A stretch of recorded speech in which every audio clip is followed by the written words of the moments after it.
سیرت انبیاء یا رب چلا دے ہم کو بھی تو نیک راستے، صدقہ ہمیں بھی سیرت انبیاء کا دے۔ الحمدللہ رب العالمین والصلاة والسلام علی خاتم النبیین، اما بعد فاعوذ باللہ من الشیطان الرجیم، بسم اللہ الرحمن الرحیم۔ الصلاة والسلام علیک یا رسول اللہ وعلی آلک واصحابک یا حبیب اللہ، الصلاة والسلام علیک یا نبی اللہ وعلی آلک واصحابک یا نور اللہ۔ مدنی چینل کے ناظرین، پروگرام سیرت انبیاء میں آپ کو خوش آمدید کہتے ہیں۔ اللہ رب العالمین ہم سب کو تمام انبیاء کرام علیہم السلام ان سے خصوصی محبتیں عطا فرمائے اور ان انبیاء کرام کی مبارک سیرت پڑھنے سمجھنے کی توفیق عطا فرمائے۔ قرآن مجید میں اللہ تبارک و تعالی نے کئی انبیاء کرام علیہم السلام کا باقاعدہ ذکر فرمایا ہے،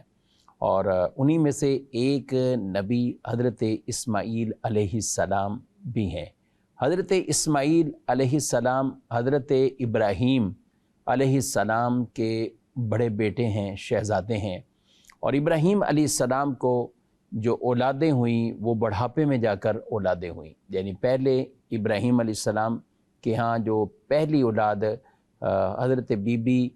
ہاجرہ رضی اللہ تعالی عنہا، ان سے حضرت اسماعیل علیہ السلام یہ ان کی ولادت ہوتی ہے، اور پھر حضرت بی بی سارہ رضی اللہ تعالی عنہا، ان سے حضرت اسحاق علیہ السلام ان کی ولادت ہوتی، اور یہ ایک آخری عمر کہہ لیں، بڑھاپے میں کہہ لیں کہ حضرت ابراہیم علیہ السلام کے ہاں یہ اولادوں کا سلسلہ ہوا، اور انہی میں سے حضرت اسماعیل علیہ السلام آپ کے بڑے شہزادے، اور ہمارے پیارے نبی صلی اللہ علیہ وآلہ وسلم کے جد اعلیٰ، یعنی نبی پاک صلی اللہ علیہ وسلم کا جو نسب مبارکہ ہے وہ حضرت اسماعیل علیہ السلام تک پہنچتا ہے۔ حضرت ابراہیم علیہ السلام کے شہزادے یعنی حضرت اسماعیل، حضرت اسحاق علیہ السلام سے آگے حضرت یعقوب اور حضرت یوسف، یہ ایک پوری انبیاء کرام علیہ السلام کی لڑی ہے، اور حضرت اسماعیل علیہ السلام کی اولادوں میں سے آگے یوں نبی نہیں آئے، اور نبی پاک صلی اللہ علیہ وسلم اولاد اسماعیل میں سے تھے۔ اور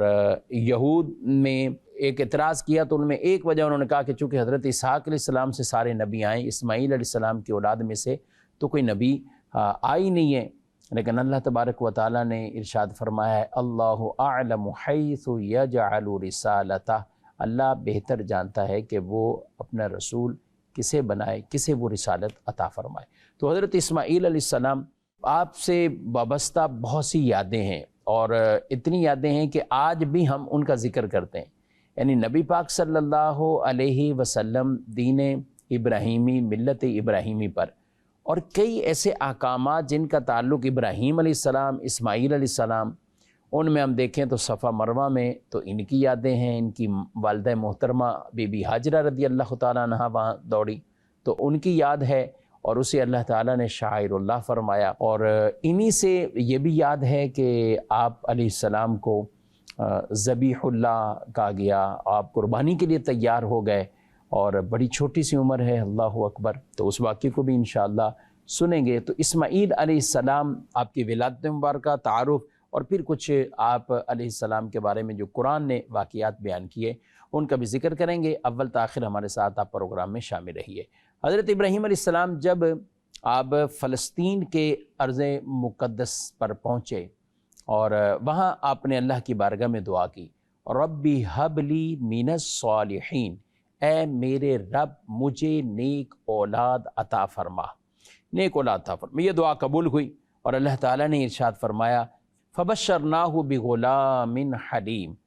تو ہم نے اسے ایک بردبار لڑکے کی خوشخبری سنائی۔ آپ علیہ السلام کا نام مبارک اسماعیل، اور اسماعیل اس وجہ سے کہ آپ علیہ السلام یعنی حضرت ابراہیم علیہ السلام جب دعا مانگا کرتے تھے نا تو وہ کہتے تھے اسماعیل، یعنی اللہ کی بارگاہ میں، ایل رب تبارک و تعالیٰ کی ذات، تو وہ کہتے تھے کہ اے اللہ میری دعا سن، میری دعا قبول فرما، یعنی تو یہ اسماعیل، تو اسی سے ہی آپ کا نام اسماعیل، یوں آپ کا یہ نام مبارکہ رکھا گیا۔ حضرت اسماعیل علیہ السلام، آپ حضرت اسحاق علیہ السلام سے بڑے تھے، یعنی بڑے بیٹے تھے، اور اس پر تمام کا اتفاق ہے کہ آپ کی ولادت مبارکہ یہ پہلے ہوئی۔ نزول احکام کے اعتبار سے بات کریں تو حضرت اسماعیل علیہ السلام پر الگ سے کوئی کتاب یا صحیفے یہ نازل نہیں ہوئے۔ آپ حضرت ابراہیم علیہ السلام کے صحیفوں کے ہی تابع تھے۔ ہاں، آپ علیہ السلام پر بعض احکام کا بذریعہ وحی یہ نزول ہوا، جسے قرآن نے بیان فرمایا، اِنَّا أَوْحَيْنَا إِلَيْكَ كَمَا أَوْحَيْنَا إِلَى نُوحٍ وَالنَّبِيِّينَ مِن بَعْدِ وَأَوْحَيْنَا إِلَى إِبْرَاهِيمَ وَإِسْمَاعِيلَ وَإِسْحَاقَ وَيَعْقُوبَ وَالْأَسْبَاطِ وَعِيسَى وَأَيُّوبَ وَيُونُسَ وَهَارُونَ وَسُلَيْمَانَ وَآتَيْنَا دَاوُودَ زَبُورًا۔ بے شک اے محبوب ہم نے تمہاری طرف وحی بھیجی، جیسے وحی نوح اور اس کے بعد پیغمبروں کو بھیجی،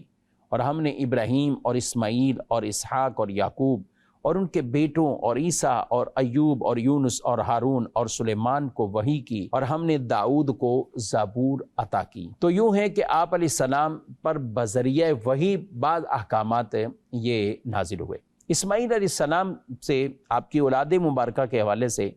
حضرت اسماعیل علیہ السلام کے 12 بیٹے پیدا ہوئے، اور اللہ تعالیٰ نے آپ کی اولادوں میں ایسی برکت رکھی کہ یہاں تک فرمایا کہ جلد ہی پورے عرب میں پھیل گئے، یہاں تک کہ مغرب میں مصر کے قریب تک ان کی آبادیاں جہاں پہنچیں، جنوب کی طرف ان کے خیمے یمن تک پہنچ گئے، اور شمال کی طرف ان کی بستیاں ملک شام سے جا ملی۔ آپ کی اولاد میں اللہ تعالیٰ نے بہت برکت رکھی۔ حضرت اسماعیل علیہ السلام چونکہ بی بی ہاجرہ رضی اللہ تعالی عنہا، آپ کے شکم مبارکہ، آپ کے بطن مبارکہ سے آپ کی ولادت ہوئی، اور وہاں پر بطور خاص اللہ تبارک و تعالی نے ان کی ایک آزمائش بھی فرمائی۔ ابھی تو یہ تو بچپن میں ہی تھے، چھوٹے تھے، اور حضرت ابراہیم علیہ السلام بی بی ہاجرہ رضی اللہ تعالی عنہا کو لے کر اس وقت جو مکہ مکرمہ ہے، وہیں اس وقت وہ چٹیل میدان ہے، تو وہیں ان کو ٹھہرایا، اور وہاں ٹھہرانے کے بعد کہا کہ میں یہاں سے جا رہا ہوں اور تمہیں یہیں ٹھہرنا ہے، اور کچھ کھجوریں اور کچھ چیزیں تھیں تو وہ دے دیں، اور بظاہر نہ کوئی پانی ہے، نہ کوئی پھل ہے، نہ کوئی کھانے کا انتظام ہے۔ تو یہ بی بی ہاجرہ کہنے لگیں حضرت ابراہیم علیہ السلام کے سے کہ کیا اللہ نے آپ کو یہ حکم دیا ہے؟ کیا اللہ نے آپ کو یہ حکم دیا ہے؟ تو آپ نے کہا ہاں۔ تو وہ کہتی ٹھیک ہے، ہم اللہ کی رضا پہ راضی، رب کا حکم ہے تو پھر ہم یہیں ٹھہرتی ہیں۔ اور پھر آپ رضی اللہ تعالیٰ عنہ اپنے شہزادے کو لے کر یہیں ٹھہریں، اور جس کے ضمن میں یعنی حضرت ابراہیم علیہ السلام نے کئی دعائیں کی، جن کا تذکرہ ہم نے ابراہیم علیہ السلام کی سیرت مبارکہ کے اندر وہ بیان کیا ہے، اور امید ہے کہ آپ نے سنا ہوگا۔ اس میں وہ پوری دعائیں جو سورہ ابراہیم کے اندر بھی وہ جو دعائیں موجود ہیں کہ اللہ ان کے طرف لوگوں کے رخ پھیر دے، لوگوں کے دل اس شہر کی طرف، اس بستی کی طرف پھیر دے، انہیں پھل عطا فرما، اس جگہ کو امن والا شہر بنا دے۔ تو یہ ساری دعائیں حضرت ابراہیم علیہ السلام کی جو اللہ تعالیٰ نے قبول فرمائی، اور یوں اللہ تعالیٰ نے وہاں ایک ایسا پورا نظام بنا دیا، اور پانی نکلا، اور پانی آب زمزم کا جو چشمہ ہے اسی سے پھر مختلف قبیلے کے لوگ وہاں بسنے لگے۔ تو یہ بھی پوری ایک داستان حضرت اسماعیل علیہ السلام سے متعلق ہے۔ اسماعیل علیہ السلام کو جب شدت سے پیاس تھی تو یہ صفا اور مروہ، حاجی وہاں جاتے ہیں، تو قرآن نے بیان فرمایا ان الصفا والمروہ من شعائر اللہ، بے شک صفا اور مروہ یہ شعائر اللہ میں سے ہے، یہ شاعر اللہ میں سے ہے، اللہ کی نشانیوں میں سے ہے۔ تو یہ پہاڑیاں تھیں، اور آپ دیکھتے ہیں ناظرین کرام، یہ اچھا خاصا ایک فاصلہ ہے۔ آج تو حجاج کرام بڑی صاف ستھری کلیئر جگہ پر ماربل لگے ہوئے ہیں، اور ایئر کنڈیشن ہیں، وہاں پہ اے سی چل رہے ہیں، ایک رونق ہوتی ہے، لیکن ایک تصور بنا ہے، ایک پہاڑی اس طرف ہے اور ایک پہاڑی اس طرف ہے، اور درمیان میں یہ پہاڑیاں ہیں، اور یوں وہ پہاڑیوں پر جاتے ہوئے بی بی ہاجرہ وہاں تک پہنچتی، اور وہ وہاں پہ پانی کی تلاش میں۔ اب جب حضرت اسماعیل علیہ السلام تھوڑے سے اوجھل ہو جاتے تو نظر نہ آتے، تو وہاں پہ ان کو وہ تیز دوڑی ہیں جنہیں آج وہاں پہ گرین لائٹیں لگا کر بطور خاص وہ دوڑنے کی جگہ کو میلین اخضرین جسے کہا جاتا ہے کہ یہاں پہ دوڑنا ہے، تو مرد حضرات وہاں دوڑتے ہیں۔ یہ بھی اللہ کی شان ہے۔ دوڑی تو عورت تھی، پہلے تو بی بی ہاجرہ دوڑی تھی، لیکن اللہ تعالیٰ نے اور اللہ کے پیارے حبیب صلی اللہ علیہ وسلم نے حکم جو یہاں پہ اس ادا کو ادا کرنے کا دیا نا، تو وہ مردوں کو دیا ہے، عورتوں کو نہیں دیا۔ آج بھی اگر کوئی عورت، کوئی بیوی، کوئی بہن، کوئی بیٹی اپنے والد کے ساتھ ہو، بیٹی کوئی بیوی اپنے شوہر کے ساتھ ہو، یا کوئی اپنی ماں کے ساتھ بیٹا ہے، لیکن وہ ایک ایسی جگہ ہے کہ وہ ان کا ہاتھ چھوڑتا ہے اور خود سنت کی ادائیگی کے لیے دوڑتا ہے۔ عورتیں وہ اپنے آرام سے جو نارمل چال چلتی ہیں اس طرح وہ آتی ہوئی آگے ان کے ساتھ مل جاتی ہیں۔ تو یہ پردے کی وجہ سے، اللہ اکبر، کہ عورتیں دوڑیں گی تو آج تو سب دیکھ رہے ہیں، تو اس لیے عورتوں کا یہاں دوڑنا منع کر دیا کہ یہاں نہ دوڑیں، عورتیں یوں نہ دوڑیں، بل آرام سے چلی جائیں۔ البتہ مردوں کے لیے وہ سنت برقرار رکھی۔ تو یہ بی بی ہاجرہ رضی اللہ تعالیٰ عنہ کی یہ ادا تھی جسے اللہ نے شاعر اللہ بھی کہا، اور یہ ان کی سنت اور ان نبی پاک صلی اللہ علیہ وسلم نے عمل فرمایا، حکم بھی دیا، اس پہ اجر و ثواب بھی بیان کیا۔ تو یوں آپ پانی کی تلاش میں ادھر ادھر جاتی، اور اسی دوران پاؤں مبارکہ حضرت اسماعیل علیہ السلام کی ایڑی مبارکہ یا فرشتے کے پر مارنے سے جو پانی کا چشمہ جو نکلا، اور اسی پر ہی پھر زمزم شریف، اور وہ اتنا پانی بہا کہ مختلف قبیلے کے لوگ بھی اس سے آ کے آہستہ آہستہ وہاں جمع ہوتے رہے، سیراب ہوئے، اور پھر انہوں نے بھی وہیں پڑاؤ ڈال لیا، وہ یوں ہی وہ جگہ آباد ہوئی۔ نبی رحمت صلی اللہ علیہ وسلم نے زمزم شریف کے بھی کئی فضائل بیان فرمائے۔ ایک میں تو یہ ارشاد فرمایا کہ آب زمزم جس مراد سے پیا جائے اسی کے لیے ہے، جس کے لیے پیا جائے، شفا یابی کے لیے، تندرستی کے لیے، تنگ دستی دور کرنے کے لیے، رزق میں کشادگی کے لیے، وسعت رزق کے حصول کے لیے، علم دین کے حصول کے لیے۔ تو مختلف نیتیں ہونی چاہیے۔ میں کہتا ہوں زمزم جب بھی پیے نا، آپ دعائیں مانگا کریں، یہ قبولیت کی گھڑیاں ہوتی ہیں، سبحان اللہ۔ جی ہاں، علامہ جلال الدین سیوطی شافعی رحمۃ اللہ تعالی علیہ آپ خود فرماتے ہیں کہ پانی جو پیا اور اس حدیث کے تحت اس کی ایک نیتیں اور دعا رکھ کے یہ پانی پیا، اور پھر آپ فرماتے ہیں کہ جو خاص ایک تھا کہ مجھے اللہ فقہ میں یہ مہارت عطا فرمائے، حدیث میں وہ مہارت عطا فرمائے، اور ایسا ہی ہوا، اللہ تعالیٰ نے فقہ میں بھی وہ مہارت عطا فرمائی، اور حدیث کے اندر بھی اللہ تعالیٰ نے مہارت دی، بلکہ 7 علوم کے اندر مہارت کی وسعت اللہ تعالیٰ نے عطا فرمائی۔ تو یہ انہوں نے خاص بیان کیا کہ میں نے حج کے موقع پر یہ زمزم شریف کے وقت یہ دعائیں مانگی تھی۔ ایک حدیث پاک میں ارشاد فرمایا کہ بے شک زمزم کا پانی برکت والا ہے، یہ پیٹ بھرنے والا کھانا ہے۔ جس طرح کھانا کھانے والے کا پیٹ بھر جاتا ہے اور بھوک ختم ہو جاتی ہے، ایسے ہی زمزم پینے والے کا پیٹ بھر جاتا ہے اور بھوک مٹ جاتی ہے۔ تو یہ زمزم شریف کا جو پانی اور یہ جو کنواں اور یہ جو چشمہ ہے جس سے پانی ابلا اور پانی نکلا، تو ظاہر اس کے اوپر پرندے پھر آتے تھے، پانی تھا تو پرندے بھی آتے۔ تو دور سے گزرنے والے جرہم قبیلے کے لوگوں نے دیکھا، تو انہوں نے پھر آ کے اجازت طلب کی، تو ان کو اجازت دی گئی کہ ٹھیک ہے یہاں رہ لیں۔ تو وہ عربی قبیلہ تھا، تو ان سے حضرت اسماعیل علیہ السلام نے باقاعدہ ان کے ساتھ رہ کر یعنی ان سے عربی سیکھی، اور یوں آپ نے عربی زبان میں بہت فصیح و بلیغ پھر آپ کلام فرمانے لگے۔ پھر مزید آگے یہاں سے قبیلہ آباد ہوا اور یہاں رہنے لگے۔ حضرت ابراہیم علیہ السلام جب بی بی ہاجرہ رضی اللہ تعالیٰ عنہ ان سے ملاقات کے لیے وقتاً فوقتاً آپ جاتے رہتے تھے،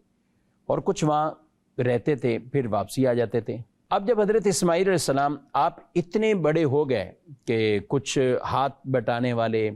کام کاج، کوئی نارمل کام کاج کرنے کی اس عمر تک پہنچے،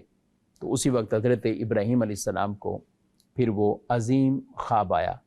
کہ جو آپ نے اپنے بیٹے سے ذکر کیا، جسے قرآن مجید فرقان حمید نے بڑی ڈیٹیل تفصیل کے ساتھ وہ بیان فرمایا۔ آپ نے کہا کہ اے بیٹے، میں نے دیکھا ہے کہ خواب کے اندر میں تمہیں ذبح کر رہا ہوں، تو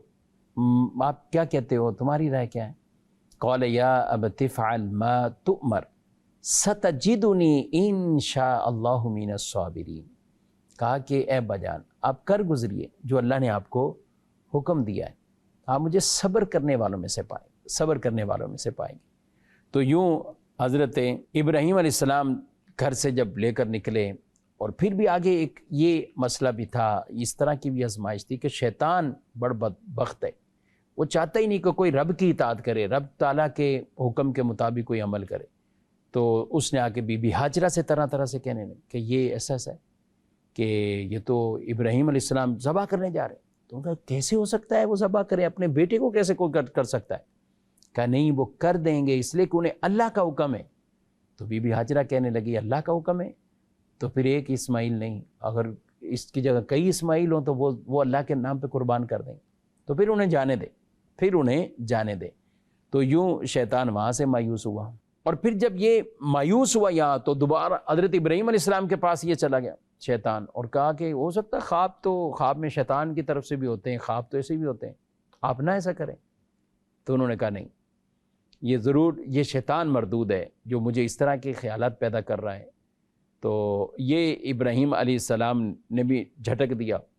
اور پھر یہ جو آج بھی ہم رمی جمرات کرتے ہیں تو اس کی بھی یاد اسی واقعے سے بھی منسلک ہے۔ حضرت ابراہیم علیہ السلام کی یہ ادا تھی، شیطانی طرف سے جو خیالات آ رہے تھے اور اس کو جھٹک دیا، اور یہ جو کنکریاں وہاں پر ماری گئی ہیں۔ حضرت ابراہیم علیہ السلام بیٹے کو لے کر گیا، بیٹا پھر بھی کہہ رہے کہ باپ سے کہ مجھے رسیوں سے اچھی طرح باندھ لیں اور اپنی آنکھوں پر پٹیاں باندھ لیں، مختلف یعنی چیزیں۔ ایک بیٹا ہے وہ اپنے والد سے، اور سبحان اللہ کے حکم پر ذبح کرنا ہے، اللہ اکبر۔ ناظرین کرام ذرا تصور آدمی کرے، اچھا وہ نبی تھے، آج تو کوئی ایسا کر بھی نہیں سکتا، کوئی کسی کو خواب بھی آ جائے تو اس کے لیے شرن جائز نہیں، لیکن وہ چونکہ اللہ کے نبی تھے، وہ خواب من جانب اللہ تھے، ان میں کوئی کسی طرح کے شیطان کا وہ خیال اور ٹھیس وہ نہیں پہنچ سکتی، تو اس لیے انہوں نے ایسا عمل کیا کہ وہ اللہ کی طرف سے وحی تھی، اللہ کی طرف سے انہیں حکم تھا۔ اب یہی جو بیٹے نے کہا تو اس کے بعد انہوں نے اسی طرح کیا، رسیوں سے باندھ بھی لیا، ان کو چہرے کے بل نیچے کر دیا، اپنی چہرے کو ادھر بھی کر دیا، یا چہرے پر پٹی باندھ لی، اور اللہ کے نام پر ذبح کرنے لگے۔ قرآن کہتا ہے فلما اسلم وتلہ للجبین ونادیناہ ان یا ابراہیم قد صدقت الرؤیا انا کذالک نجزی المحسنین ان ھذا لہو البلاء المبین وفدیناہ بذبح عظیم۔ تو جب ان دونوں نے ہمارے حکم پر گردن رکھی اور باپ نے بیٹے کو ماتھے کے بل لٹایا، اس وقت کا حال نہ پوچھ، اور ہم نے اسے ندا دی، اے ابراہیم بے شک تو نے خواب سچ کر دکھایا، ہم ایسا ہی صلہ دیتے ہیں نیکوں کو۔ بے شک یہ روشن جانچ تھی، یعنی ایک آزمائش تھی، اور ہم نے ایک بڑا ذبیحہ اس کے فدیے میں دے کر اسے بچا لیا۔ تو یوں اللہ تعالیٰ نے اس آزمائش میں دیکھا کہ ابراہیم علیہ السلام کامیاب ہو گئے، سبحان اللہ، اور ایک مینڈے کو بھیجا گیا، اور وہ مینڈا جنت سے مینڈا آیا تھا، حضرت جبرائیل علیہ السلام لے کر آئے، اور ایک لمحے میں کہیں کہ آپ لائے اور نیچے چوری کے نیچے مینڈے کو رکھ دیا، اور وہ مینڈا ذبح ہو جاتا ہے۔ اور باپ نے بیٹے کو دیکھا، بیٹے نے باپ کو دیکھا، اللہ کی حمد کی، شکر بجا لائے کہ اللہ تعالیٰ کا جو حکم تھا وہ بھی پورا ہوا، اللہ تعالیٰ نے یہ جان بھی عطا فرمائی۔ اس وقت جو حضرت اسماعیل علیہ السلام کی عمر تھی تو مختلف اقوال میں بیان کی گئی، 7 سال بھی بیان کی، 13 سال تک کی عمر وہ بیان کی گئی کہ اس دوران یہ واقعہ ہوا، لیکن پھر آپ وہیں رہے اور جوانی تک آپ کا سلسلہ، اور وہی جو جرہم نامی قبیلہ جو زمزم شریف کا پانی دیکھ کر وہاں آ گیا تھا، تو انہی نے آپ کی پارسائی اور آپ کے تقویٰ اور پرہیزگاری کو دیکھا، تو انہوں نے ہی اپنے قبیلے سے ہی ایک لڑکی، ایک بیٹی دی کہ ان کا نکاح حضرت اسماعیل علیہ السلام کے ساتھ ہوا، اور پھر حضرت اسماعیل علیہ السلام کے آگے بہت زیادہ اولادیں ان سے چلی۔ اور جب حضرت اسماعیل علیہ السلام کا نکاح ہوا تو کچھ ہی عرصے بعد حضرت بی بی ہاجرہ رضی اللہ تعالیٰ عنہا جو آپ کی والدہ محترمہ تھیں، اللہ اکبر، کتنی آزمائشوں سے گزری، کہاں سے، حالانکہ آپ ایک بادشاہ کی بیٹی تھی، اور بادشاہ کی بیٹی سے پھر 2 بادشاہوں میں آپس میں ٹاکرا ہوا، لڑائی ہوئی، اور وہاں سے ایک بادشاہ کے پاس یہ بیٹی آ گئی، اور پھر وہاں سے حضرت ابراہیم علیہ السلام کو یہ انہوں نے حضرت بی بی سارہ رضی اللہ تعالیٰ عنہ کی خدمت کے لیے ان کو دیا، اور یوں حضرت ابراہیم علیہ السلام کا ان سے نکاح ہوا، اور پھر یہ مکہ مکرمہ کی اس آبادی میں چٹیل میدان میں آپ کو ٹھہرنا اور یہ سب کچھ ہونا کمال ہے، سبحان اللہ۔ یعنی اللہ کی رضا پہ راضی رہیں، گویا کہ ساری زندگی اس طرح دیکھیں تو کئی آزمائشیں آئی ہیں، بیٹے کی ولادت بھی ہے، پھر بیٹے کی پرورش ہے، پھر یہ بیٹے کو اس عمر تک پہنچے تو یہ قربانی کا واقعہ ہونا، پھر آگے یہ سارے واقعات ہیں، پھر جب شادی ہوتی ہے تو اس کے کچھ عرصہ بعد آپ کا وصال ہو جاتا ہے۔ حضرت ابراہیم علیہ السلام آپ یہاں آتے تھے وقتاً فوقتاً، یہاں بھی حضرت اسماعیل علیہ السلام کے گھر پر آپ تشریف لایا کرتے تھے، اور اس دوران پھر تعمیر کعبہ کا سلسلہ بھی ہوا، اور تعمیر کعبہ دونوں نے مل کر، یعنی ابراہیم علیہ السلام اور ان کے ساتھ ہی حضرت اسماعیل علیہ السلام تھے، اللہ کے حکم سے یہ تعمیر کعبہ ہوا، اور سب سے پہلا جو گھر زمین پر یہ بنایا گیا وہ کعبہ معظمہ ہے، جسے اللہ تعالیٰ نے بیان فرمایا ہے ان اول بیت وضع للناس للذی ببکۃ مبارکا وہدی للعالمین فیہ آیات بینات مقام ابراہیم۔ سب سے پہلا گھر جو لوگوں کی عبادت کے لیے بنایا گیا وہ ہے جو مکہ میں ہے، برکت والا ہے اور سارے جہان والوں کے لیے ہدایت ہے۔ اس میں کھلی نشانیاں ہیں، ابراہیم کے کھڑے ہونے کی جگہ ہے، وَمَن دَخَلَهُ كَانَ آمِنًا، اور جو اس میں داخل ہوا امن والا ہو گیا، وَلِلَّهِ عَلَى النَّاسِ حِجُّ الْبَيْتِ مَنِ اسْتَطَاعَ إِلَيْهِ سَبِيلًا وَمَن كَفَرَ فَإِنَّ اللَّهَ غَنِيٌّ عَنِ الْعَالَمِينَ، اور جو اس میں داخل ہوا امن والا ہو گیا، اور اللہ کے لیے لوگوں پر اس گھر کا حج کرنا فرض ہے جو اس تک پہنچنے کی طاقت رکھتا ہے، اور جو انکار کرے تو اللہ سارے جہاں سے بے پرواہ ہے۔ یہ ایک تعمیر کا سلسلہ ہوا۔ ناظرین کرام، حضرت اسماعیل علیہ السلام کے حوالے سے گفتگو ہم سن رہے ہیں، ان کی سیرت مبارکہ میں یہ اہم پہلو تعمیر کعبہ والا بھی ہے، اور قربانی کی یاد وہ بھی حضرت ابراہیم علیہ السلام اور ان کی، اور آج ہم وہ بھی کرتے ہیں۔ یعنی طواف دیکھیں، صفا مروہ دیکھیں، قربانیاں دیکھیں۔ قربانی نبی پاک علیہ السلام نے اتنے فضائل اس کے بیان فرمائے۔ پوچھا گیا حضور علیہ السلام سے یہ کیا ہیں، تو فرمایا کہ سنت ابیکم ابراہیم، تمہارے والد ابراہیم کی سنتیں۔ یا رسول اللہ صلی اللہ علیہ وسلم ہمارے لیے کیا ہے؟ تو فرمایا ہر بال کے بدلے میں نیکی ہے، تو قربانیاں خوش دلی سے کرنے کا حکم کہ تم خوش دلی سے قربانیاں کرو۔ تو ان کے بھی یاد بہرحال حضرت ابراہیم علیہ السلام اور حضرت اسماعیل علیہ السلام سے ملتی ہے۔ اللہ پاک ہم سب کو ان مبارک اور پیاری یادیں جو آج ہم نے سنی، خانہ کعبہ ہے اور صفا مروہ ہے، زمزم شریف، اللہ میں بار بار وہاں کی حاضریاں بھی عطا فرمائے، آمین، بجاہ النبی الامین صلی اللہ علیہ وسلم۔ سیرت انبیاء یا رب چلا دے ہم کو بھی تو نیک راستے، صدقہ ہمیں بھی سیرت انبیاء